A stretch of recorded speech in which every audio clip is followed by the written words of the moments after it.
I've been needing to find a new apartment, which has not been easy with credit as bad as mine. Luckily, I found cosigning.com. They connected me with a cosigner who helped me get my dream apartment for me and my dog. I just paid a small fee and was able to move in fast. Get the cosigner you need for the apartment you want. Check out cosigning.com today. And then BB's all over TV saying, the U.S. needs to come in. The U.S. needs to come in. The U.S. needs to commit to regime change. Ending the nuclear program means regime change. It's like, whoa, wait a minute. I've got whiplash here watching this guy. Like, you said this was just about the nuclear program, and now without even taking a breath, it's immediately also about regime change. Who was it? Was it also Lindsey Graham? I think was it Tim, technically Tim has not, or Lindsey Graham has not changed his position on that. Right. He has always been for bombing Iran to get regime change. Right. The speed at totally activated. The speed at which it has gone from Israel starts actually striking Iran, and the U.S. has basically said we didn't know anything about it, to now the U.S. is entertaining, or at least some people are entertaining the idea of a regime change war, is incredibly fast. It's been days. There's no lead up, no anything. It's just this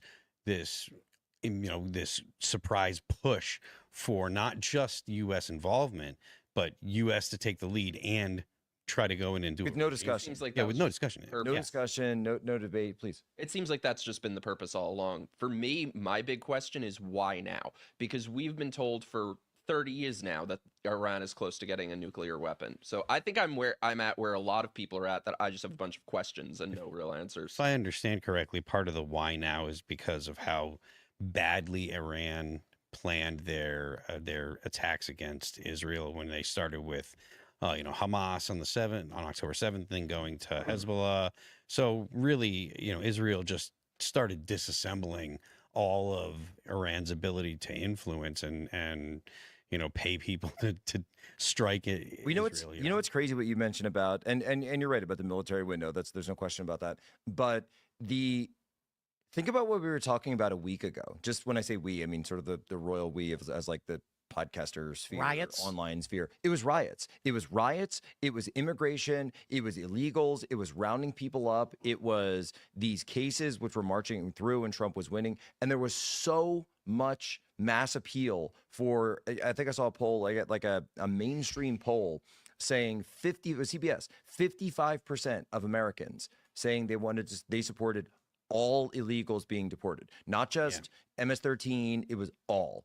And there was this massive push for full-on immigration or illegal immigration pushed out. And then suddenly it's like that's evaporated overnight and just no one's talking about it. Let's jump to this next story. We've got this from TWZ. We got a couple stories, actually. U.S. Air Force fighters deploy to reinforce Middle East. The Pentagon is expanding its tactical operations, tactical options by using the tankers it just deployed to flow additional fighters into the region. From the BBC, U.S. moves 30 jets as Iran attack speculation grows. And then, of course, we have this video clip showing major airstrikes taking place across Tehran. There have been rumors circulating the U.S. is already engaged, but we've got no evidence that is the case. And I'm hoping it is not the case. But it looks like Donald Trump, whoever, is gearing up for at least airstrikes in Iran. Yeah, can I just say something about that? That, there's been a lot of people who are sort of dying to be first on X and, I've reported it. Unless U.S. forces are responding to a direct threat, somebody's fired on them and they're firing back and they have to, I don't think that Trump is going to commit U.S. forces to a direct strike on Iran without some kind of statement first. I just don't think he would do that. You know what I mean? That, or it'd be concurrent, that sort of thing. I don't think that we would find out about that on X, if that makes sense. I hope we wouldn't. But I mean, to be honest with you, it's not like Trump's going to give us. I mean, Trump does care what people think. I think they're moving the tankers in the area so they can pretend that they're assisting Israel. But as far as us directly striking Iran for no reason, that will just put us in the wrong. And that would be antithetical and contradictory to everything Trump has claimed about war for the past, 50 years that he's been in the American media sphere. I mean, you got to think about it. He was critical of Iraq. A preemptive strike against Iran, it puts him in the George Bush shoes. He's literally repeating the same mistakes as the people that he criticized. What did they do? How did they get Trump to go along with this? He knows better. He knows these are forever wars that are going to get us nowhere. They're actually not in the interests of the American people. What did they say to get him on board? You know, I'm afraid to ask because the truth is going to be so devastating. I don't know what they are holding over his head, but he was reluctant. He did not want to be another Iraq.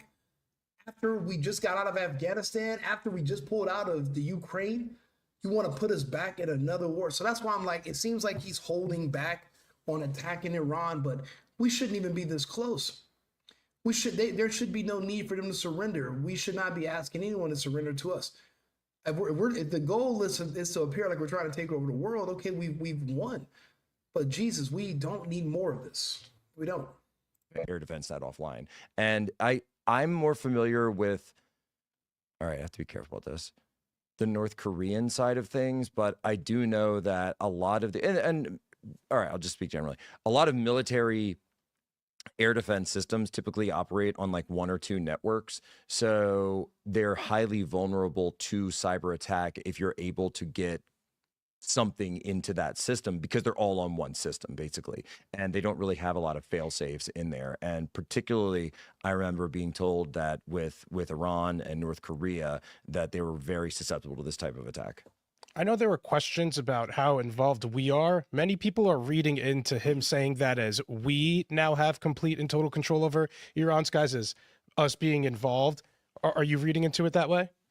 I don't have any information either way. I think it's royal we. I think he's talking about us and our allies. And he says when Israel does it, he's saying like all of us together. I think it's like doesn't mean like it's like the royal we. Not I don't put it this way. And I think the State Department, or excuse me, the Defense Department actually put out something saying that, hey, to clarify, this does not mean the U.S. is involved in direct quote unquote control of the skies. But he sort of means, to your point, this is the royal we. Aside from the mobilization, He sure used it.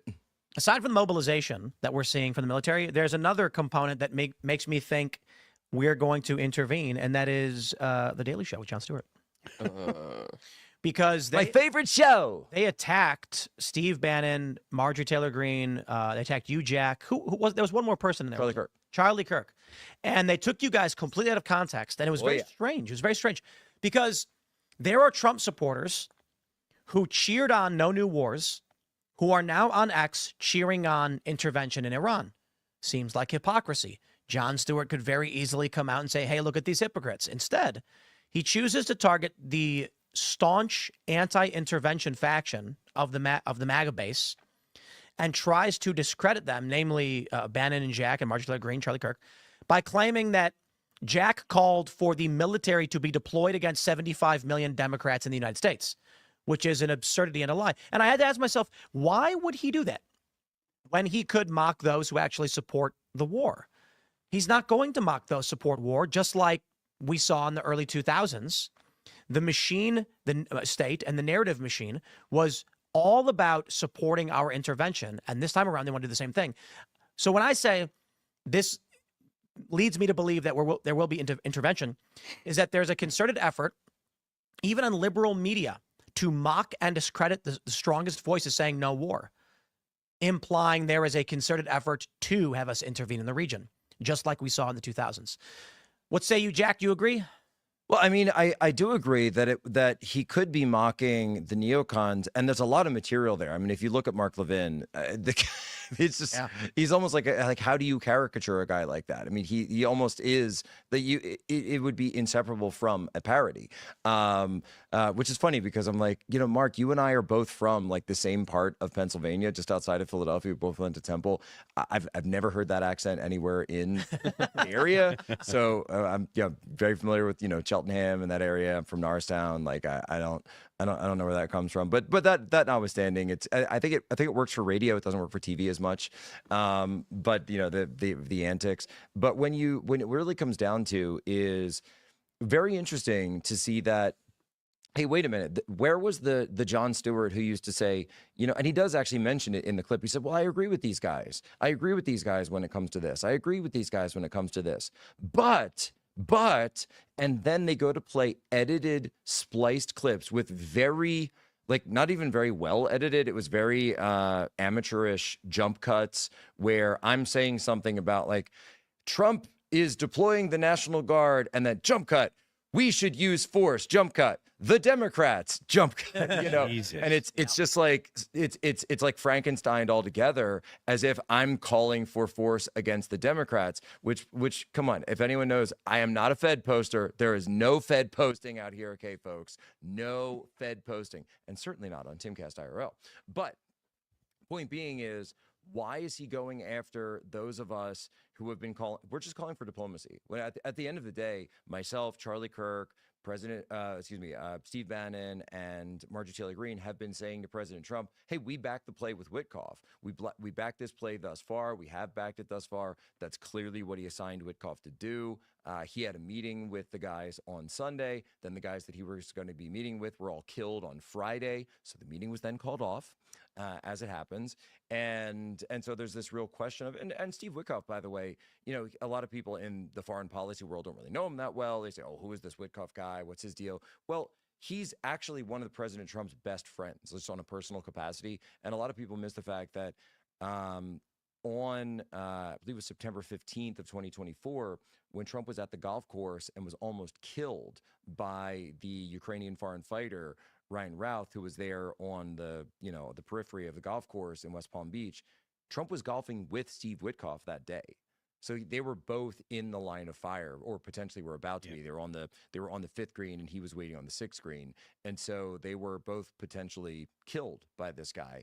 And so they've just been through a lot together. They have a huge, very deep relationship, and so I wonder, you know, how much Witkoff has really been brought up in these conversations.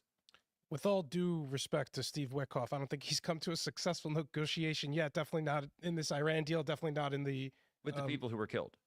Or in the Ukraine war, which have you ever negotiated with a dead person? How does it go? No, but before this, they didn't come to a nuclear deal, and they were supposed. It's rough. It's rough to. Come on, why won't you agree? Ilad, do you think that we should invade Iran? No. Do you think that we should intervene militaristically in any way? I think we should destroy the Fulcrum. What was it? The nuclear facility that's Fordo nuclear facility that is built into a mountain. Why? Because if Iran is able to get a nuclear weapon, it would drastically change the geopolitics of the Middle East. I don't believe because they're radical Islamists in Iran whose regime was founded on anti-Americanism, frankly, and they chant death to America and death to Israel. We know that, but like, how would them having a nuclear weapon change it? It would lead to other countries in the region wanting to get a nuclear weapon. So, for example, Mohammed bin Salman said that if Iran got a nuclear weapon, then they would want a nuclear weapon too. So, multiple Islamists. We have Shia. Now we got to bomb them too. Now. Well, they didn't say they would if Iran didn't. So we need to prevent and make sure Iran doesn't, especially with their threats they make against Americans and how their proxies have killed Americans. So, are there any other Islamists and extremists that are making nuclear weapons? At this point, I don't think so. So I don't think you've justified why we should bomb Iran's nuclear facility.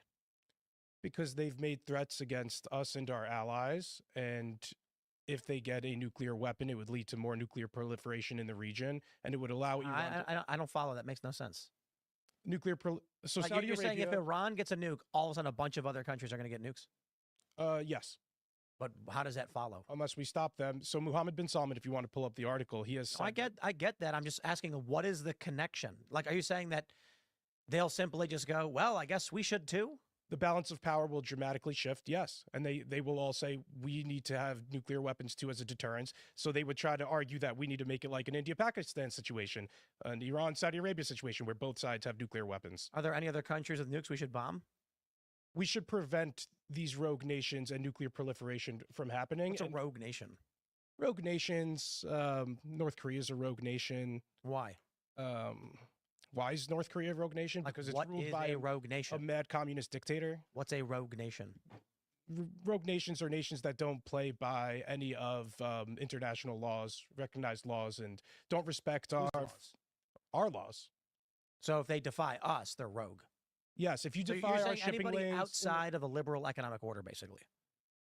yes, yeah. Okay. I think that we are the unipower power on Earth, and I think Unipolar. unipolar power on Earth, and I think it's within our interest to continue maintaining that. And any step back we take would be a step forward that China takes. So if you want to shoot ships in any international waters that disrupt free trade, we are going to stop you. What do you think, Jack? You agree?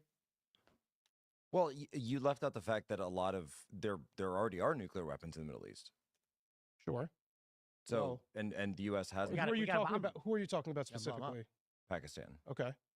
So AQCon Network developed the nuclear weapons, and Pakistan has basically said to the Saudis, and you mentioned Mohammed bin Salman, they've also discussed that if the kingdom were under attack, that Pakistan would essentially allow their nuclear arsenal to be used by the Saudis. So this, you mentioned nuclear escalation, and that's certainly a valid statement, but there are already nukes in the Middle East. Let me ask, do you think that Iran should be able to acquire nuclear weapons?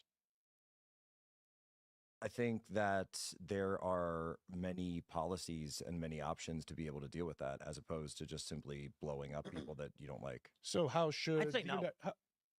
that we shouldn't allow them to? Yep. Yeah, exactly. if But I'm that's- trying to so pin you that's- down I because got a you're better beating around the reason than bush. you, though. Like, I feel like you haven't even thought about it. You're just What? saying Right. No, This- this no, is no. What you're all- doing is you're presenting I'll explain why I'm doing that, because you're presenting a false binary and you're trying to play this Kafkaesque trap of saying like, oh, well, if you don't support war on Iran, then you must support Iran getting the nukes. And people have been doing this to me like all week. how should the United States it's- react to?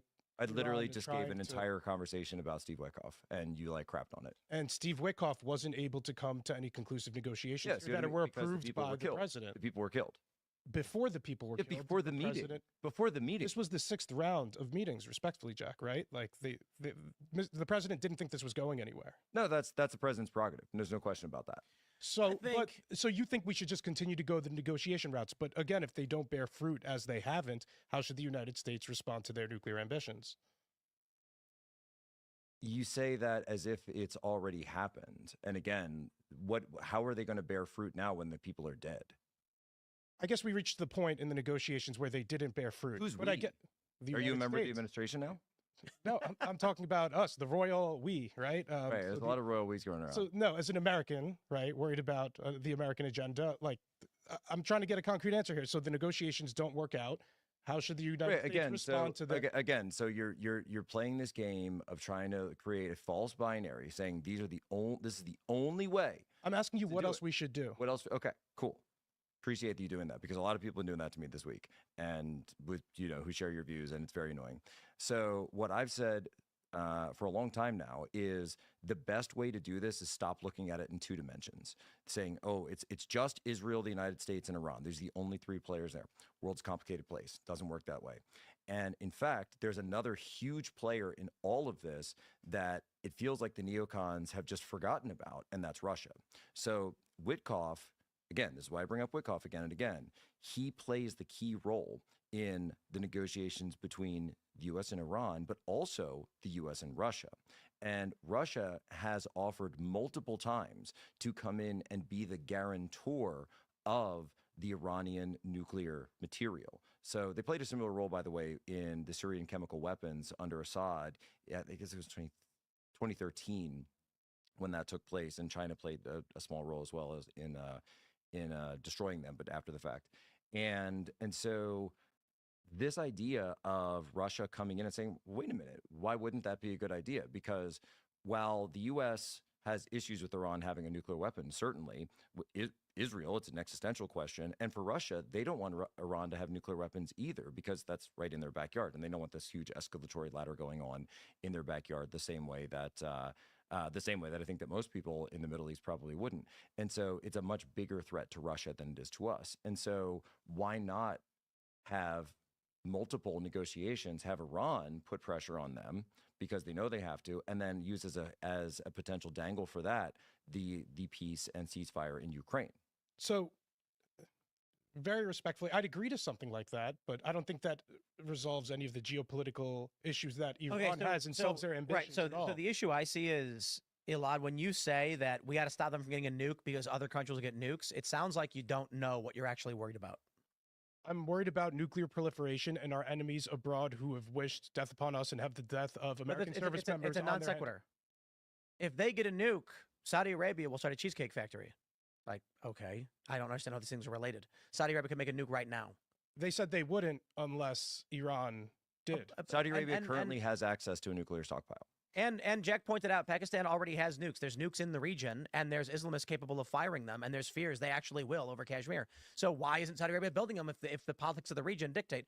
I keep hearing there's a major threat if they get a nuclear weapon.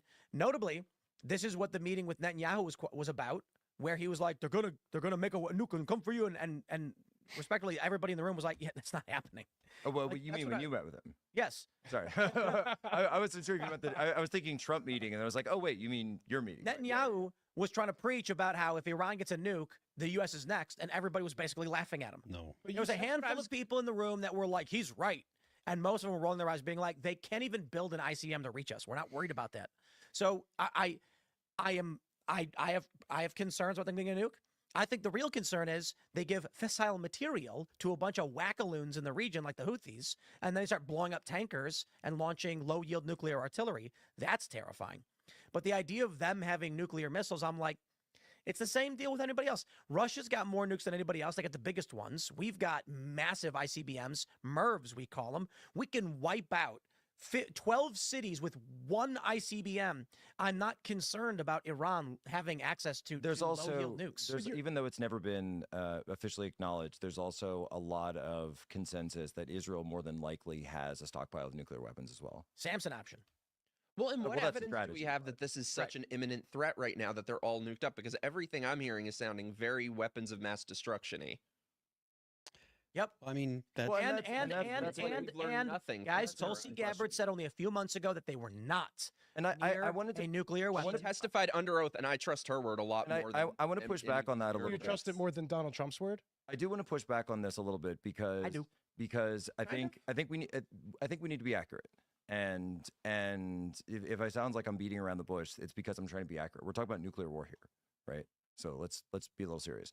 And Tulsi Gabbard didn't say that Iran isn't building nukes. She said we have no intelligence that Iran has ordered, that Ayatollah Khomeini has ordered the restart of a nuclear weapons program. She then also said that in addition to that, we agree with the public statements that Iran has been enriching uranium at a level that is not weaponized and yet seems to be higher than they would need for nuclear fuel. And so this idea that it's just like Tulsi Gabbard's opinions, she's not just giving her opinion, right? She's saying, I've looked, we don't have this intelligence. If there is intelligence, I'd like to see it, I'll tell you why I think this is happening. but she hasn't. Support for Israel is down. Support for Israel is going down. And the younger generation is split between the right, which is don't want to be involved in your war, and the left, they hate Israel. And then you've got a faction of the right, or whatever you'd call it, that is anti-Israel. The move has to be made now, because when the boomers pass on, start dying, the younger generation is not going to tolerate it. Right now, politically, the move can be made while it's still divided.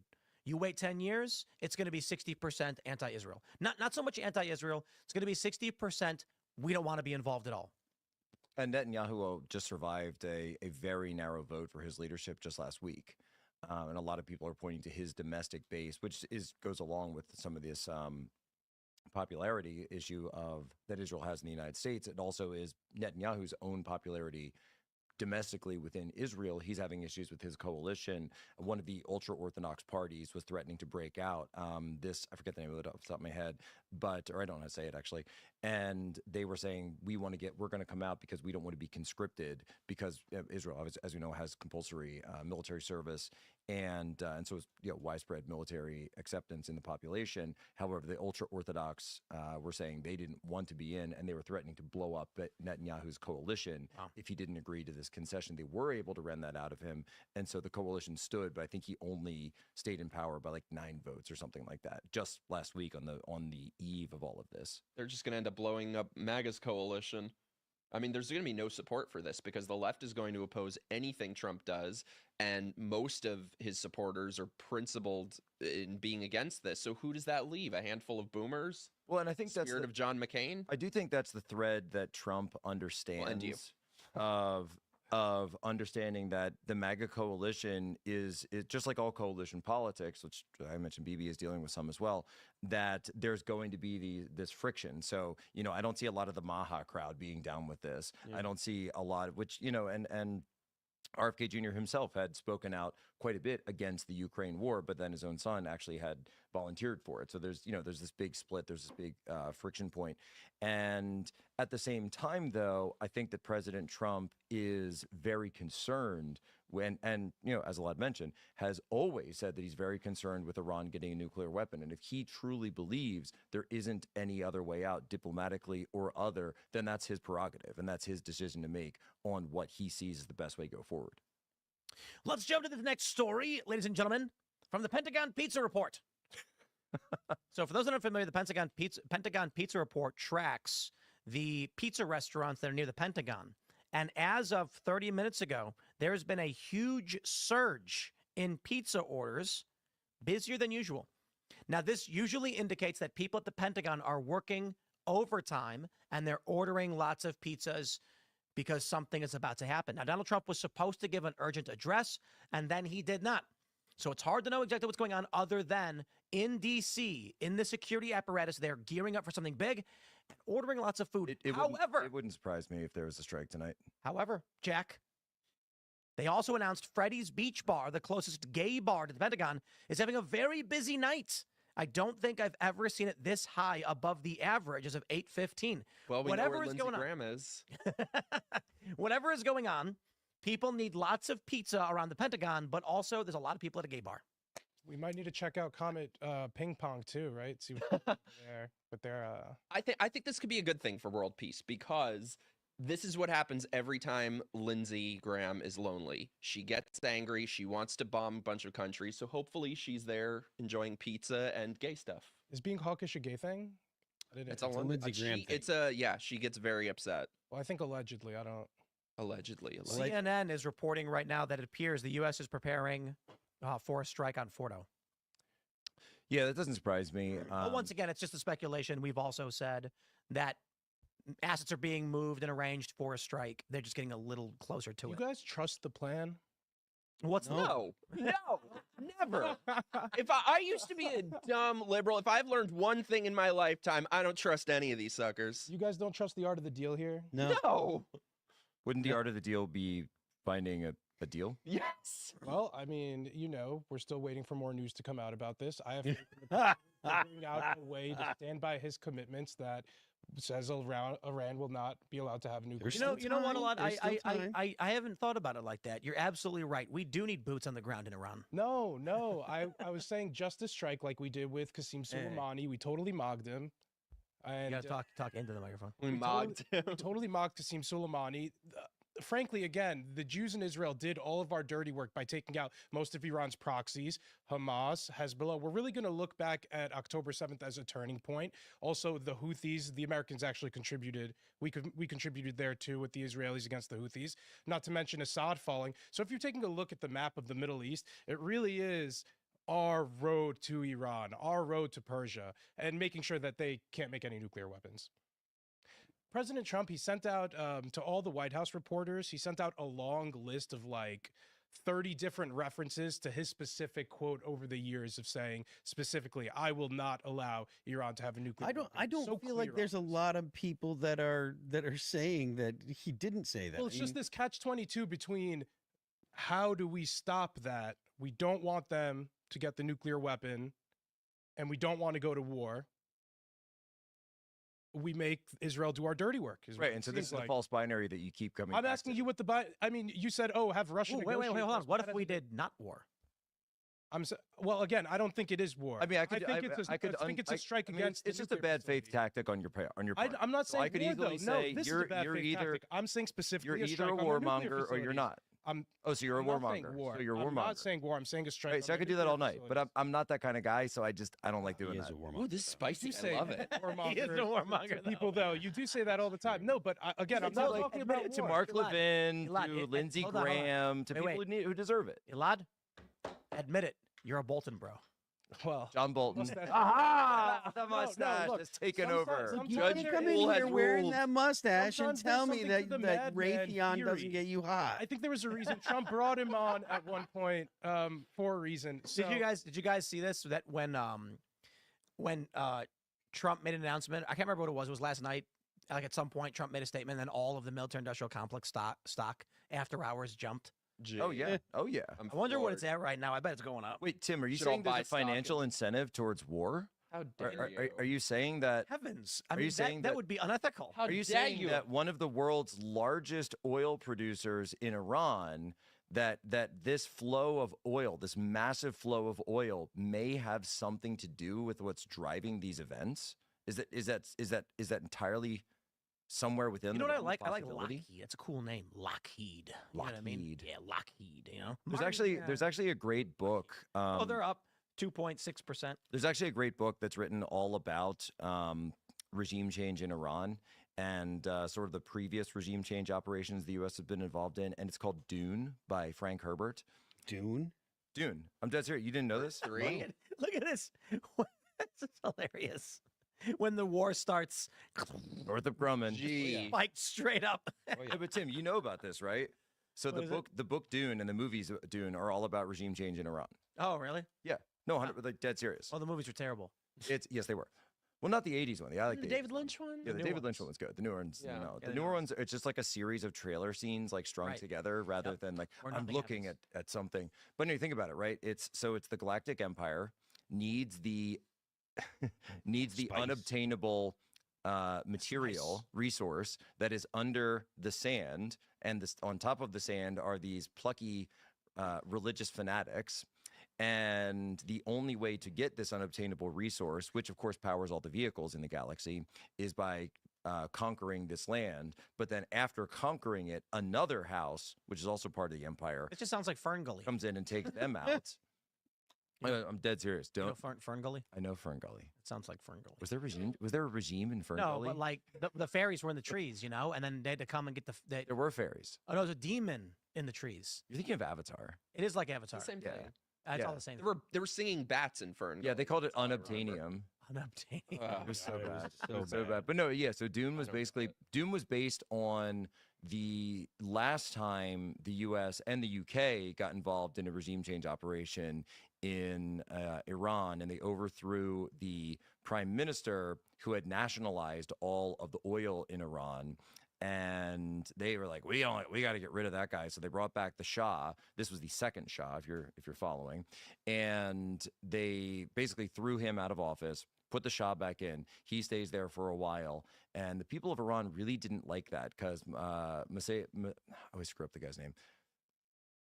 Mossadegh was this very popular nationalist, like populist nationalist kind of figure, and he was saying we're gonna get rid of the U.S. and the U.K. Well, it was really more the U.K. at the beginning. BP was involved, obviously, and we're gonna get that. We're gonna get in there, and we're gonna allow the flow of oil back to the world market, back to the U.K., back to the U.S. And the people of Iran got really mad about that, and so rather than vote for somebody else, they decided to turn to a pretty crazy group of people called, as we now know, the Iranian Revolutionaries, and back them, throwing him out of office and the entire government of Iran. So these regime change operations, and that's not even to say Iraq, Syria, Libya, Ukraine, all the rest of them, they always have unintended consequences, and the law of unintended consequences is always there. So the current government of Iran is there because of a U.S. CIA-backed regime change operation in the 1950s. And this is why they chant death to America. They hate us because we keep screwing around with them. I thought they hate us because they ain't us. Oh. They hate us for our right. freedom. Yeah. Yeah. No, I agree with Jack that it's a false binary that either you want them to have a nuclear weapon or go to war. I think the issue is that extraordinary claims require extraordinary evidence, and I'm just not seeing that. And you look on X, and there are people beating the same drum from Iraq saying the Iranians just want to be liberated. It's the same Dick Cheney line for And will be greeted as liberators. And I think it's simple to say that the threshold for intervention is incredibly high.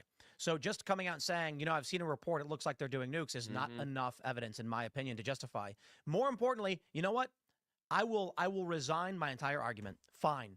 Go to war with Iran as long as Congress declares it. Tucker just he had the tweeted biggest out, I smile guess on he his has- face when you said go to That's war with very Iran. dangerous, Tim. I don't know if you should be betting on that. What did Tucker say? Oh no, he's got Ted Cruz on tomorrow. Oh, wow. Nice. So it's kind of If Congress votes for a declaration of war, then I kind of shrug and say, okay, well, I don't want that to happen. But wow, if you can get Congress to vote on anything, I'd be impressed. If So- there's one thing they would be able to agree on, Yeah. it would be something like that. I doubt it. Democrats are already coming out being like, no, we oppose this because they want points against Trump. But I feel like privately they would be for it. Maybe. So Maybe how when do they Lockheed vote? shows up Why? and says, I got a $500,000 check for your They always reelection, they do. say yes. Well, I mean, Historical pattern. Yeah, Elad's they got a always point will. though, because the Democrats were all for war in Ukraine. Yeah. So would they also be for this war? Well, then- Kind of a weird take for them. Like, Why- are we for the Republican war? Why No, would we're only for Congress not Democrat schedule it war. right now? Like a debate on war with Iran. I think, here's my prediction. Iran's already threatened to close the Strait of Hormuz. The U.S. has said they're not going to allow that. Security forces will be deployed to the region. They're going to say our trading partners in the Persian Gulf can't be blocked off by Iran's, temper tantrum. And then U.S. forces will be attacked in trying to secure the Strait of Hormuz. And then there will be a debate in the United States, a very quick one, about we can't allow American troops' lives to be taken. If any soldiers die, any U.S. servicemen or women die in this, Trump's going to lose it. He's going to be like, I will not be Joe Biden. We will not tolerate this. Do you think there's the possibility for a false flag right now? Oh, yeah. Yes. Come on. People don't understand that false flags happen every day, dozens to hundreds of times. And I don't mean at the grand scale for war to start wars. I mean, even at the smallest level. What was that famous story about Tucker Max? He had a book coming out, so they put up a billboard, and then he intentionally graffitied his own billboard. Then he called in a radio station and said, hey, this billboard for the Tucker Max guy, it's all spray painted up. They vandalized it, generating a bunch of media attention. People do this stuff all the time as a standard marketing tactic, as a legal tactic. So, of course, the U.S. intelligence agencies are going to be like, we don't care. If we want to enter the war and we want to casus belli, we'll make it happen. They did it with they did it. They do it all the time. Well, Gulf of Tonkin is the famous. The most famous, and it was funny because that was a conspiracy theory up until 10 years ago. Yeah. They were claiming it was not true, and if you thought that it was a conspiracy theory, and then they finally declassified it like, oh yeah, actually we lied about what got us into the Vietnam War. So absolutely, but it won't matter. It won't matter. And the lunatics are going to pull this out of context. That's what they do. It does not matter who attacks in a false flag because no one believes what they don't want to believe. So even if there's strong evidence the U.S. attacked itself or a third party that wants to force the war, the people who want the war in the U.S. are going to be like, nope, you're crazy. It happened. Iran will deny it even if they did do it. So I think that's the direction we're heading, and I hope it's not the case, but if they want war and they're positioning the U.S. for war, why would they not do it? Yeah, in the 6 Day War back in the 60s, there was a U.S. Navy ship that was famously also attacked. And a lot of people say that was potentially either by Johnson, who did, by the way, the Gulf of Tonkin, or potentially some other actors, what may have been a potential false flag attack or an attempt, even though the ship didn't sink. So, I mean, these things with Navy, and this, I was a Navy officer, right? So my heart goes out to all of the sailors that are on those aircraft carriers. That's 5,000 sailors per ship, right? So that's just the aircraft carrier. So that's 10,000 right there, 10,000 souls per aircraft carrier. Then you've got hundreds and hundreds of more throughout the strike group, and then the different bases. Plus we've got Air Force, et cetera, in the area. So the Persian Gulf it's actually a lot smaller than a lot of people realize. We think of it as this huge thing, but it's it would be like the Great Lakes are we don't consider that to be that big of a deal, but like they're enormous, right? And so basically, what I mean to say is all of this military equipment is coming very, very, very close together right now, to the point where we're talking about these long range bombers and bunker busters and things. But once you get things into the Strait of Hormuz, and this is why it's such a key critical choke point, because so it's the mouth. People say Strait of Hormuz, Strait of Hormuz. What does that mean? Okay, this is the mouth of the Persian Gulf, and 20% of the world's oil flows through there from the Gulf Arabs and from the Persians as well.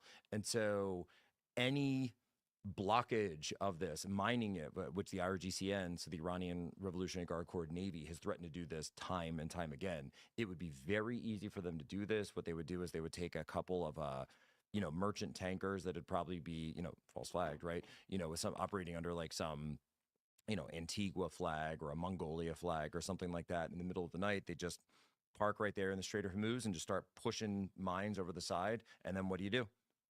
What do you do? So that's the mouth of the Persian Gulf. And then to your point, now you've got the U.S. Navy in there, you have the U.S. Coast Guard, the UK is around. Typically, the French have a couple of ships around. I think there's a French carrier there as well right now. Yeah, the Jacquet is there. And I'm used to having access to, in the Navy, when you're in, you have access to all like the direct lifetime feed, so you can see just everything on a given basis. And one of those things you don't always have, but it's all very, very within range of even the smallest. This is why the Houthis were able to be so effective at their fire across the Red Sea, because of a very similar situation. That was the first time that you saw an effective naval blockade essentially conducted from land. Yeah, for people that don't know, the Strait of Hormuz is 21 miles across. So it's really, really, really small, like really narrow. So the idea, you could almost see across. Yeah. I mean, at 20 miles, I imagine you could, right? If you were high enough up, but in clear enough day. But Yeah, unlikely, but it almost. But so I mean, it's incredibly vulnerable, and like the U.S. would absolutely go to war over that little piece of. Well, you'd isolate Bahrain, Qatar, Yeah. Saudi Arabia, Yeah. the Emirates, so they're not going to let that happen. And for the record, if anyone's blocking the Strait of Hormuz, that's fully support the U.S. Navy doing whatever it takes to get them out of there. No question.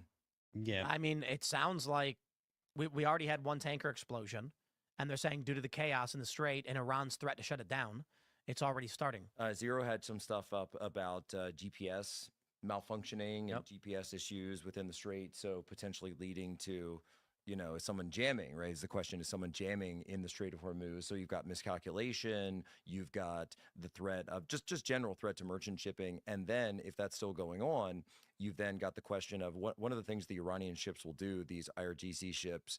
The reason I mentioned, so Iran has two militaries. There's the IRGC and their standing army and standing navy, both of which have different armaments, both of which have different tactics. It's typically seen that the IRGC operates under the Ayatollah, and so they get a little bit better funding in terms of like special forces type of stuff. That's where Quds 4 Soleimani was part of the IRGC in terms of their external operations branch. That's why he was in Iraq when he was killed.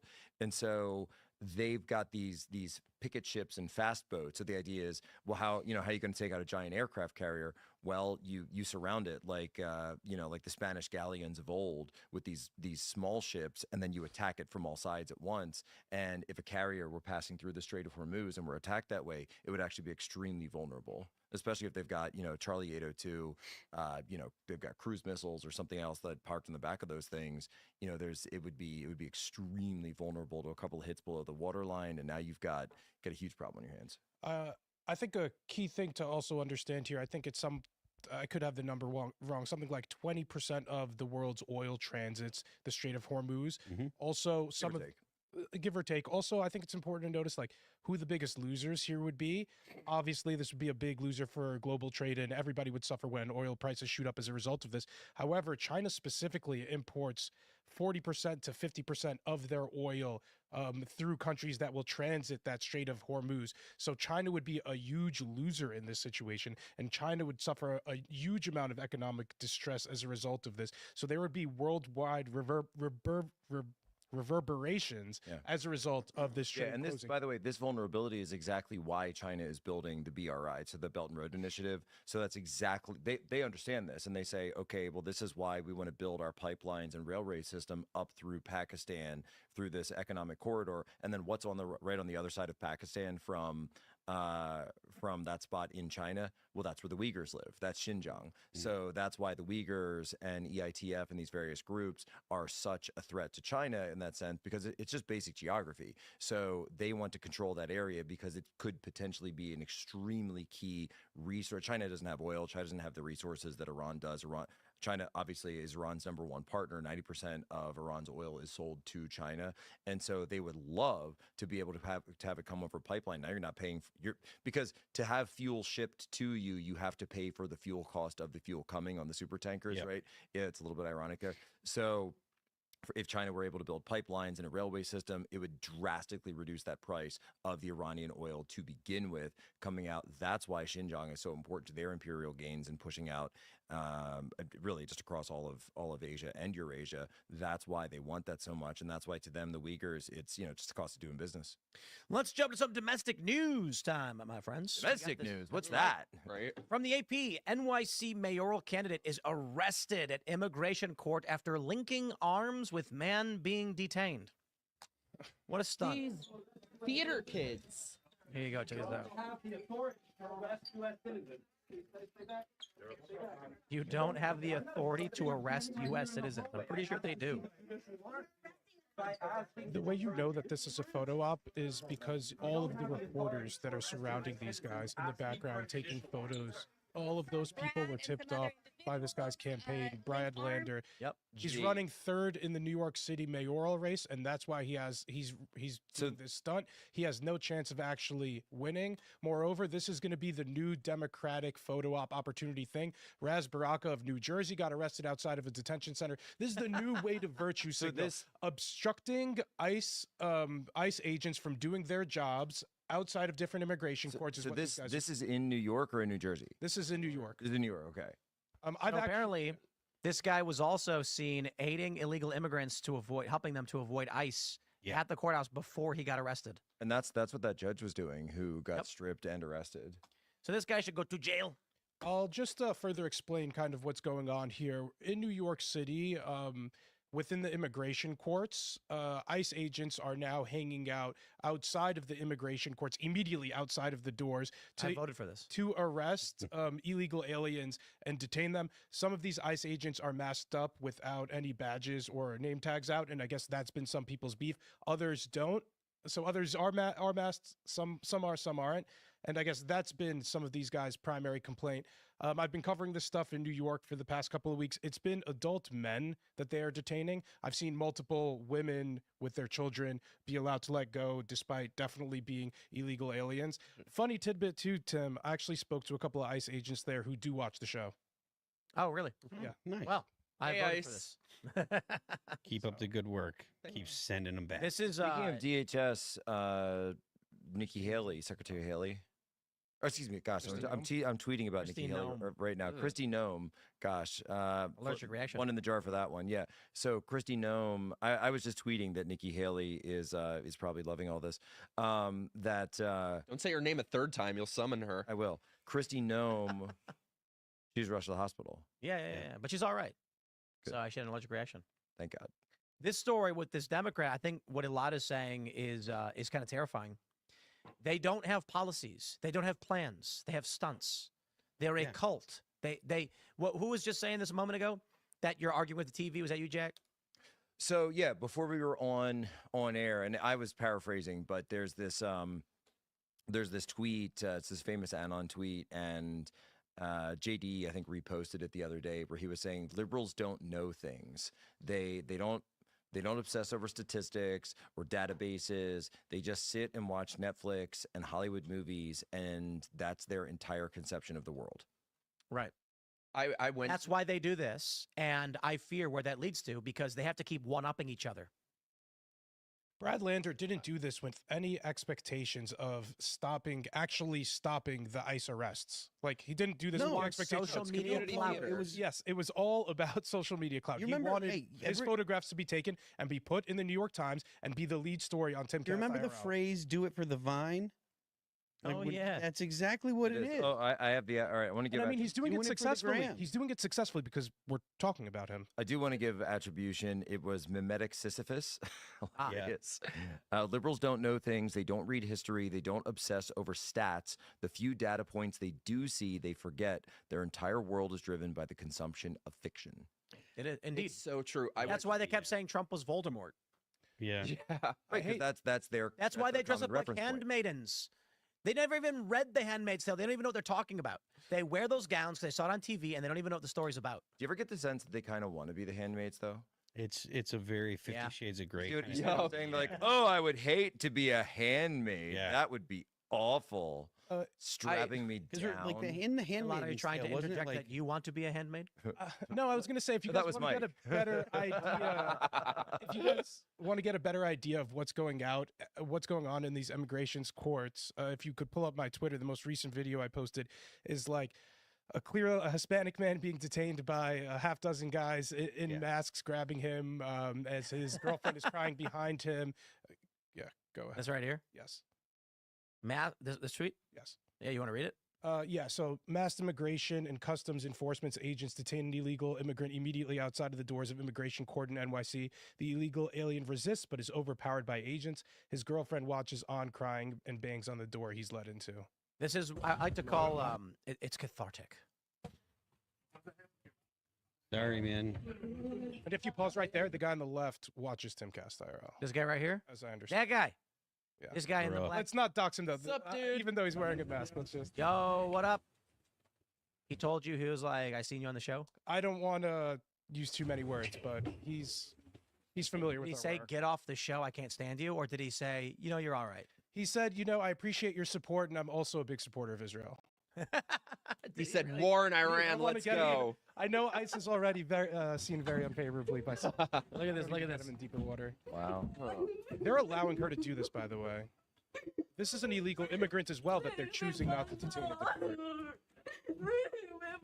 Somebody speaks Spanish. Boo-hoo. Yeah, I saw this clip where this woman's like, if you're okay with families being ripped apart, and it's like, oh my God, you're right. The next time a guy robs a liquor store, put his kids in jail. I am. Lock his But kids up. actions have consequences. And if you want to know why they're wearing masks, if you go to the tweet below this, you'll actually see one of the activists who is a lawyer and an observer there taking photographs of people's faces. And I've spoken to some of the agents who said they're as concerned about being doxxed and having their families threatened. Some choose not to mask up, though, so there isn't a consensus. I am not going to burn the Constitution because some foreign woman is crying and banging on a door.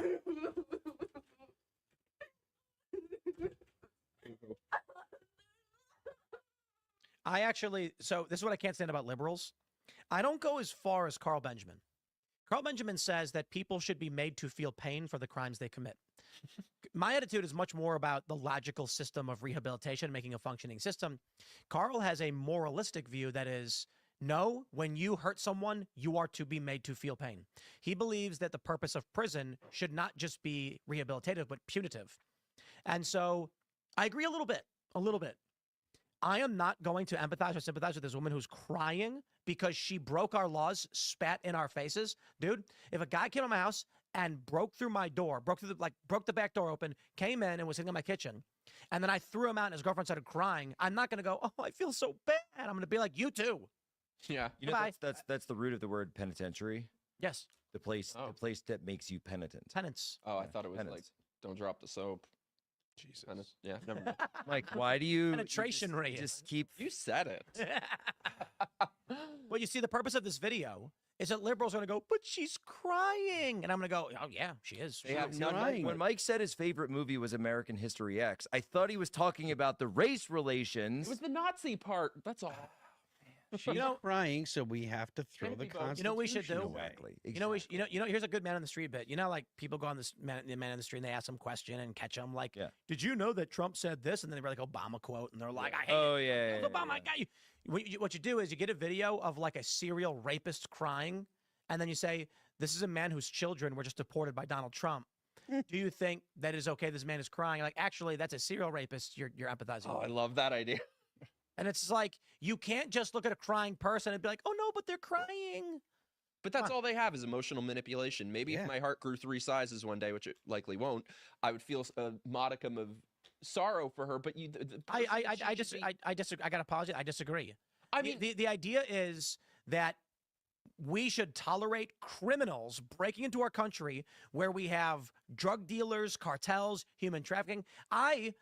Good sir, say my heart is 3 times too big. And because of this, I say deport them all. No, I'm because with you. Encouraging this results in children dying in the Rio Grande, young girls being raped as they trek across by force by their parents as the coyotes abuse them. Shut it all down. By the way, No, I agree with you. You could say how sad a woman is crying, but the person she should be crying towards is herself and her own actions. And nobody's hurting her boyfriend here. He's Shut it all down. All of it. All of it. People want to use tears and they play your emotions against you. This is America. Families are destroyed by parents making poor decisions, getting arrested, and going to prison. Families are separated, and kids have to go live with family or live in social services and childcare. Happens every single day. No one is above the law, especially not illegals. Everyone else can be arrested, but you want to prevent them from being arrested? We're not having it. being said. I know. It's like, She can go with him or not, right?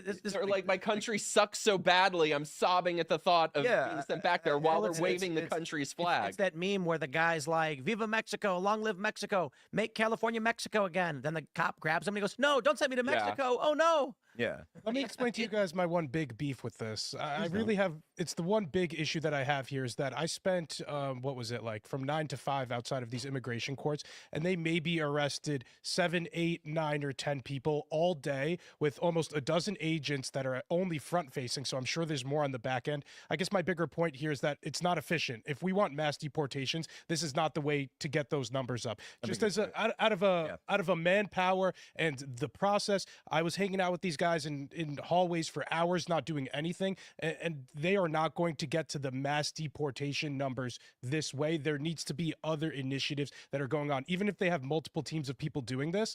If you're only arresting a dozen people a day and deporting a dozen people a day, It's got to be the self-deportation. That's got to be the majority of people that leave. And we have to make it as uncomfortable for illegal immigrants to be here as we possibly can.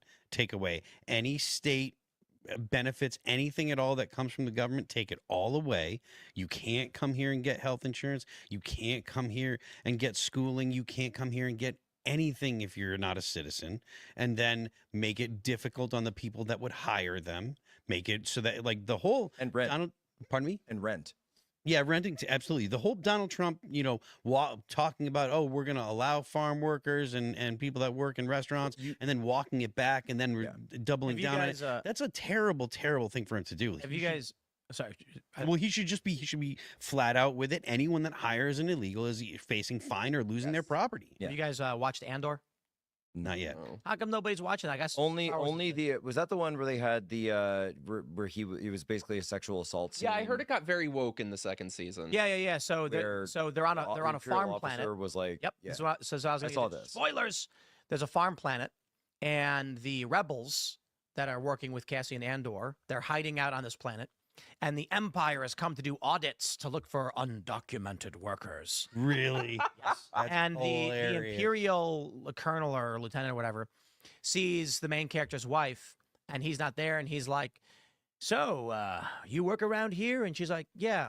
And then he's like, hey, I'm going to go get food later. Maybe you'd like to join me. And she goes, my husband wouldn't like that. And he goes, I don't see him. She's like, he'll be back soon. So then later, he's like, okay, and he walks away.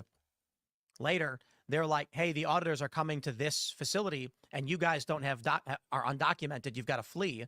So they get forged documents and then go to some other facility where eventually the Empire pulls up and they see one of the guys lurking, and they're like, they're escaping or whatever.